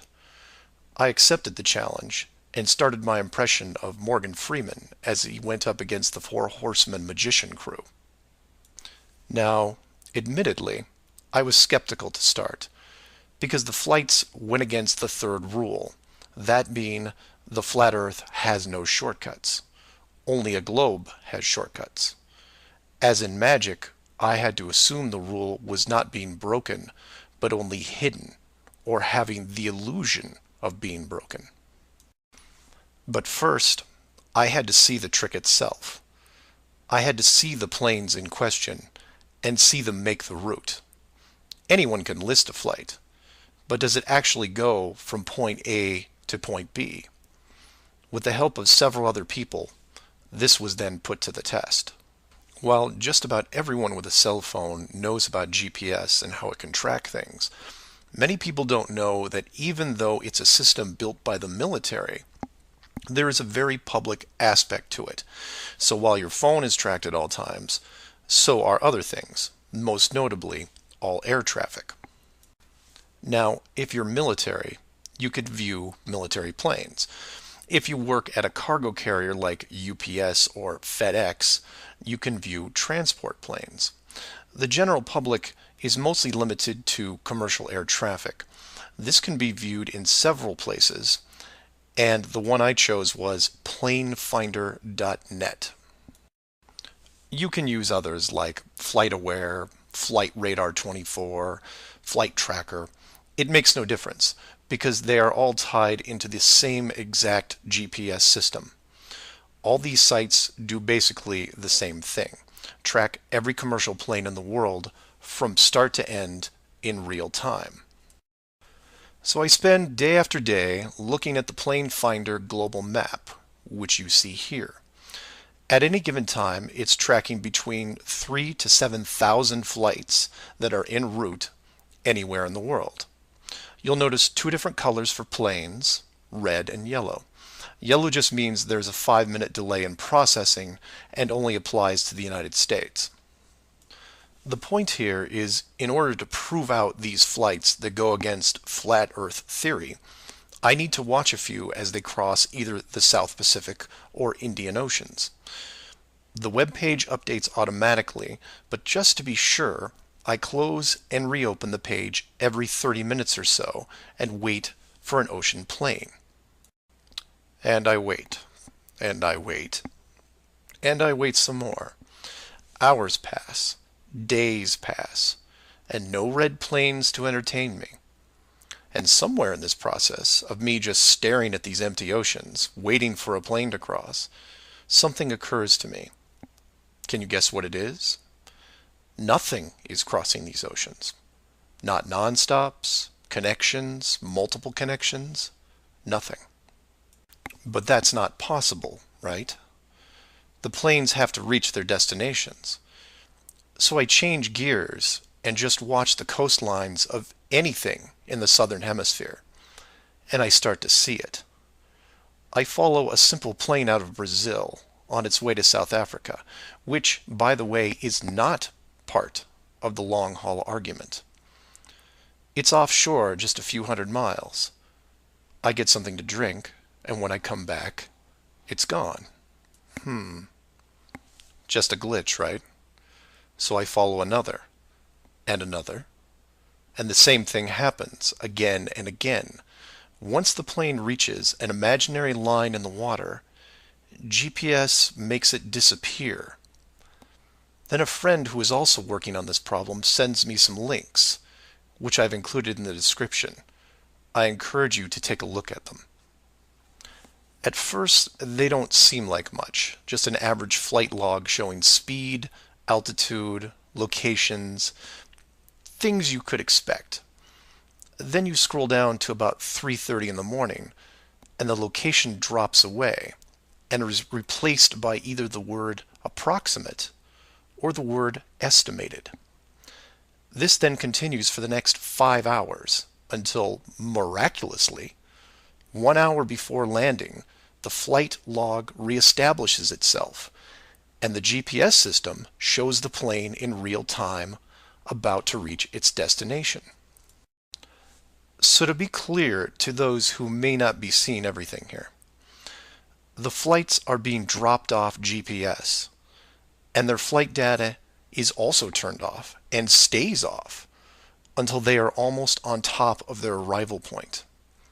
And you say, well, that's how GPS works. Well, no, because the northern hemisphere has planes flying all over their oceans.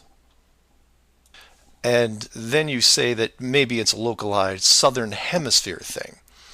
And I say, then why are all the flights over or near land perfectly tracked? Furthermore, this is a US-based system, with Americans flying on vacation every single day. You're telling me that those people aren't going to be tracked? In addition, the Vanishing Plane Act is happening to not only the South Pacific and Indian Oceans, which I would expect, but also the South Atlantic, which isn't part of the flat Earth argument. There are a bunch of flights that cross this relatively small ocean between South America and Africa, and every one of the planes is hidden shortly after takeoff. So then you say, what would be the purpose of hiding those shorter routes in the Atlantic? It's because of something I didn't see right away. If you hide one flight, you have to hide them all. Showing the GPS routes in the Atlantic, but leaving out the Pacific and Indian Oceans would raise different questions. So the logic here, despite being very sneaky, is sound. The third rule is that the flat Earth has no shortcuts. If you look at the azimuthal equidistant map again, and look close, you notice that while the South Pacific, South Atlantic, and Indian Oceans make up the lower sections on a globe, they make up the outer ring on a flat model. In that model, there is no shortcut between Australia and South America. If you are creating flight routes, you have only two choices. You take the long way around, clockwise or counterclockwise, and stay on the ocean. Or you cut across the land in the middle. But if you cut across the land, you have to create connections, because on a globe, it wouldn't make sense to fly over the top of the United States to get to South America. Neither of these choices are ideal. So the authority came up with a compromise. Disable GPS and lose the planes for every ocean flight in the southern hemisphere. Then reactivate them once the destination is reached. This is just one of the lengths that they are willing to use to keep you from seeing it. Don't just hide some things, hide everything, so that maybe the topic isn't addressed. And some would come back and say, well, nice going. You just pointed out a flaw in their system, and sooner or later they will fix the gap. Maybe. But not soon, I think. Remember, this is a rule, not a guideline. They can't change the map, so they have to work within its limitations. If they have a better workaround, I can't wait to see it. Astronauts to the moon. Flat Earth Clues, Part 10, Hiding God. This is part of a series of clues that can help you get your head around both the design of the flat Earth system we live in and who has been involved in the deception to hide it from you. As you can tell from the title, I'm taking a different approach. Eventually, I was going to have to address the question of what happens next, or what we do now with the information at hand. If you've made it through the guide and the first 9 clues, then at this point you're either buying into the flat model or on the fence. If this is the first one you went to because of the title, I recommend you go back, because we're not going to do much in the way of reviewing. But if you're still with me, then you would agree that 1, the world you've been taught has been kept from you, and 2, one way or another, you would like to prove this out. So how is this possible? The authority in question who created what you call the globe is guarding all the gates. They protect the sky, the outer edge, and most importantly, the education system that shows us at an early age what they want us to see. Nobody listening to this has their own spaceship or advanced rocket program. Nobody actually owns a long-distance icebreaker. And while some of you may have a private plane, I wouldn't recommend testing a military barrier that technically doesn't exist. But then again, you have to remember that this is not the story of David and Goliath. The hidden world was never going to be sustainable forever. As a civilization evolves, the tools the authority uses as a method of control become more vulnerable. I've learned many things about systems over the years, and one thing that I find most interesting is as layers of strength increase, the higher the chance that they can be used to your advantage. But maybe I'm talking in riddles. I should be boiling it down to what can be done by showing you what's being hidden, what's important, and how it can be spread to others without looking like a crazy person. To be clear, and I can't stress this enough, do not start conversations with the word flat earth.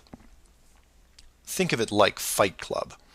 The first rule of Flat Club is that you do not talk about Flat Club. Before you started waking up and watching all these things, you were like me. You laughed and mocked everything that was flat earth. You may have learned faster than others, but the knee-jerk reaction by 99% of the people was created the day they sat down in a classroom and stared at the globe. Look at the videos, not just mine, but others who are putting forward some great arguments, and ask the questions that people can relate to. I'm going to introduce 3 very important questions that you can use, each with a statement that precedes it, and each statement is a motivation for a different group of people. If you don't fall into one of these 3 groups, then I guarantee you know people that do. The first statement is this: you are being hidden. What do I mean by that?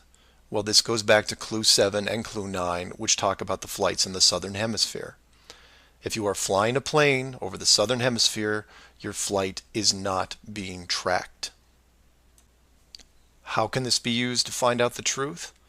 It's simple, it's quick, and it costs no money.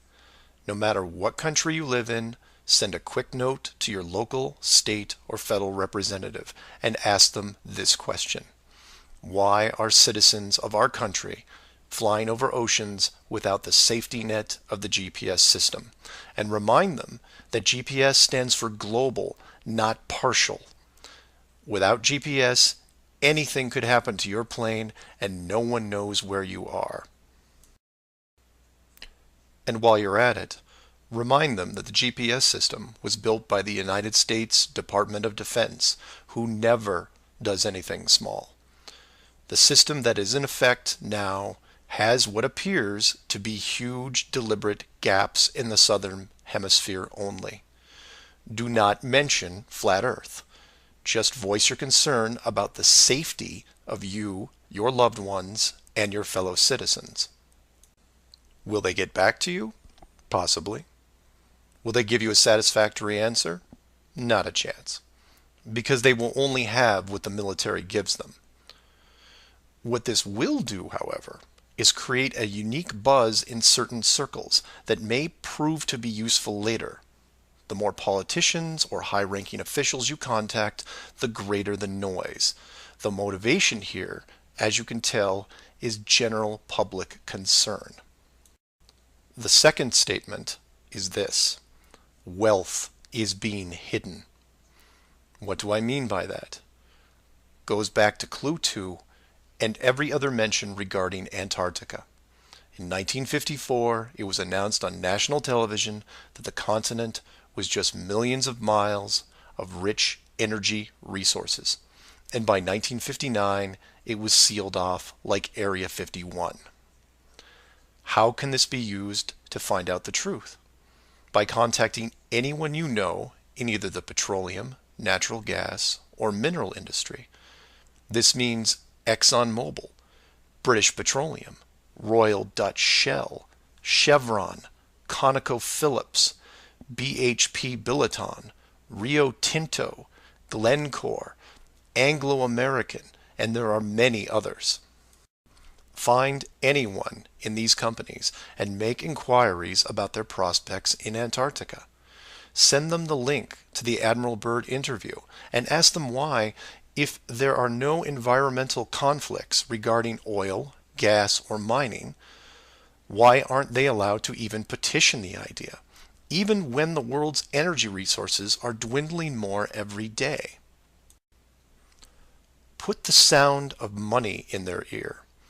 They may not be able to break through the decades of red tape laid out in front of them, but it will create a buzz from a different side, the motivation of greed, and of pristine resources just begging to be harvested. And finally, to preface the third statement, I need to thank all the people who have sent me stacks and stacks of biblical scripture, asking me to stop dancing around the title of the flat model and call the structure what it really is. And you know, they have a point. I have put myself at a distance because I want to reach people who are outside of religious faith and even outside of general conspiracies. But for all those spiritual groups who have contacted me, I can now, however, say with conviction that this third statement is this: they are hiding God. Despite what labels I put on the flat model structure, the oldest names are from the oldest texts, one of those being called the firmament. If the firmament was indeed discovered in 1956 and it was deliberately hidden, then the ruling authority not only hid the structure, but evidence of the builders. And by builders, I mean creators, and by that, I mean what people define as God. Hiding God could be considered one of the worst ideas of all time. And if you are a person of great or small faith, you have a vested interest in any evidence that would solidify and vindicate your years of dedicated service. If a structure was found that had, for all intents and purposes, the handprint of God on it, then the ruling authority has no right to keep it from you. There are billions of people on this world who have personally dealt with the concept of God and would like to know for sure if these beliefs are well placed. Or, in short, you want to know the meaning of life. It's out there, and it's been hidden from you. Your motivation is clear. Go to your church leaders, your congregation, and tell them science probably found evidence of God in 1956 and decided to keep it a secret. If you know people of religious power, send this up the ladder. Get the word out and see what comes back. Between these three statements and questions, people will talk to people who will talk with others and eventually reach someone who knows. This isn't a grassroots or groundswell movement that takes a long time, because the system that has been used to mold and control you these past years has been based on speed, and by that I mean real time. All it takes is a single video, a memorandum, one whistleblower, one key person, and everything changes, not in months or weeks or days, but hours. And in those hours, everything changes because of the speed. People all over the world wake up and look at the sky with new eyes, and things start to get better. One person, that's all it takes. One person to come forward and share what has been hidden for so long. Maybe someone who is tired of all the games. Maybe someone who has gone year after year burdened by such a heavy secret. Maybe you, who are listening right now, who is looking for a reason to come forward. This is it. And if you don't want to walk into the light and be the hero, I understand. But if you can't, for whatever reason, then be anonymous. Share the message and help us make this world better, because it can be better. For everyone else, give this person an opening.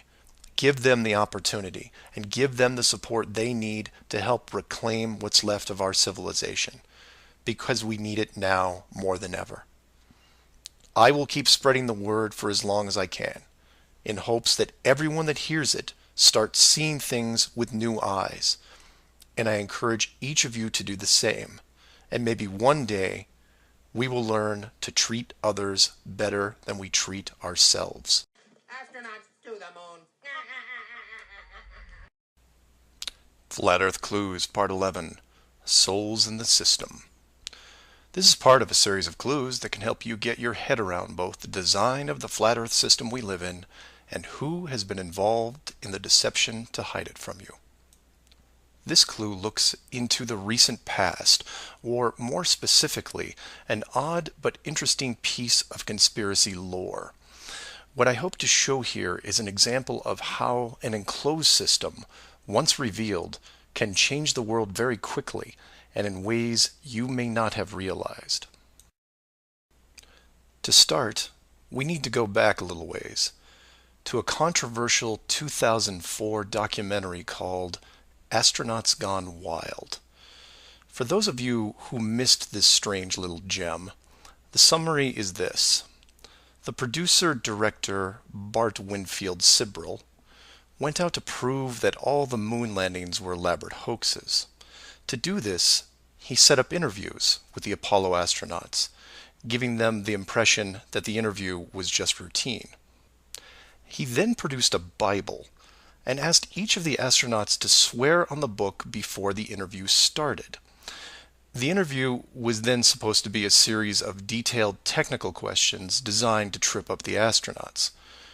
During the process, there was quite a bit of tension and some very uncomfortable moments, including one actual fist fight. Now, I'm not recommending that anyone actually go out and watch this hour-long documentary. For me, the astronauts have had to live with this guilt a long time, and leaving them alone seems like the humane thing to do. What interested me, and moreover what piqued my interest then, wasn't the unoriginal questions the reporter posed, but how the astronauts reacted to the Bible itself. None of the Apollo pilots would put their hand on it and swear that they went to the moon. In fact, most treated the book like it was made of plutonium. This puzzled me for years because it went against the basic rules of any cover-up, one of which is lie about everything. Now, the pilots of the Apollo program had done many interviews over the years, many televised, and had been going through their song and dance without really any instances of contention. So why not just go through the motions again? It is, after all, just a book, right? People lie under oath all the time. It's called perjury, and every country has an extensive system of laws and punishments to deal with it. These punishments don't seem to stop the people from committing perjury, and you can read about it almost every day. Furthermore, the astronauts were not in court. This was just a room, sometimes their own home. So swearing on the book would, for all intents and purposes, be meaningless. And this sat in the back of my head for years, because it didn't make sense. Why would astronauts, trained by a very large military science program, be afraid of just putting their hand on the book and just tell one more lie? Well, for them, it may have been more than just a book.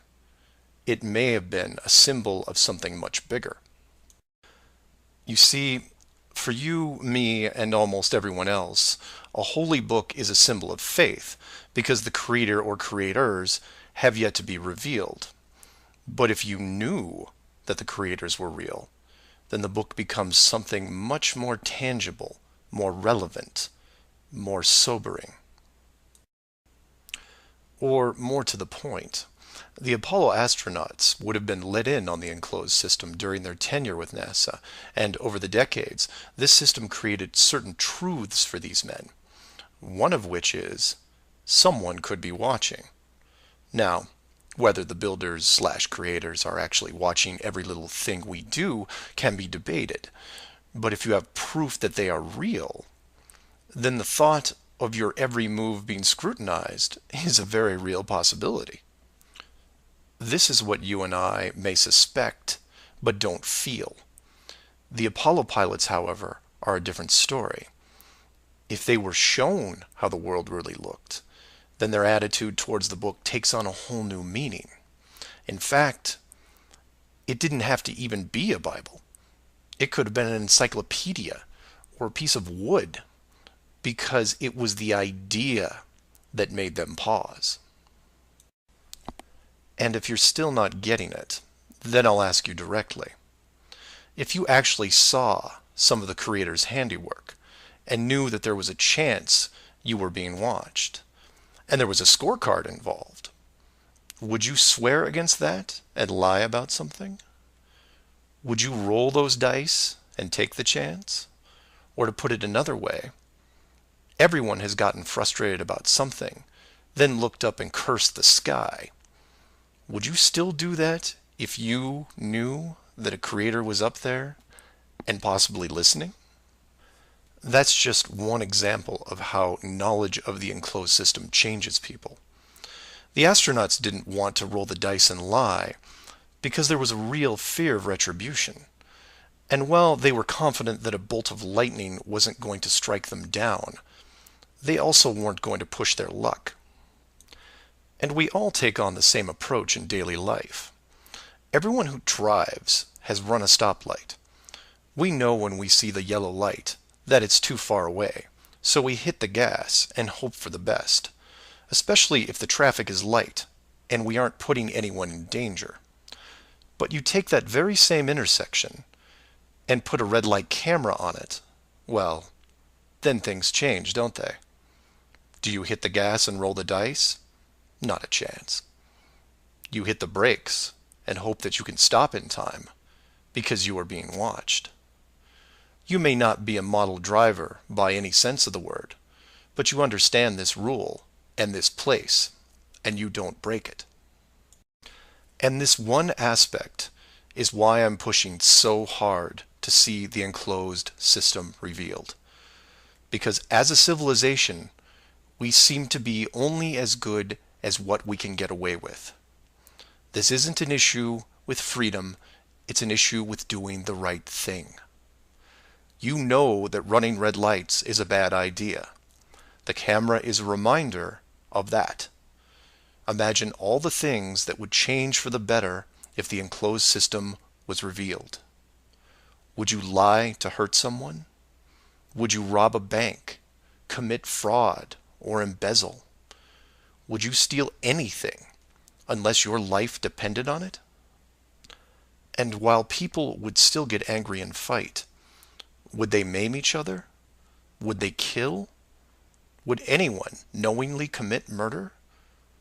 Would you bully or extort people for profit? In fact, knowing that the world was created, would you do anything malicious towards anyone? If the world is not a globe, but instead enclosed, then wars end. Hate crimes end. Maybe not overnight, but quickly. Because you may be, for the first time in your life, actually accountable for your actions.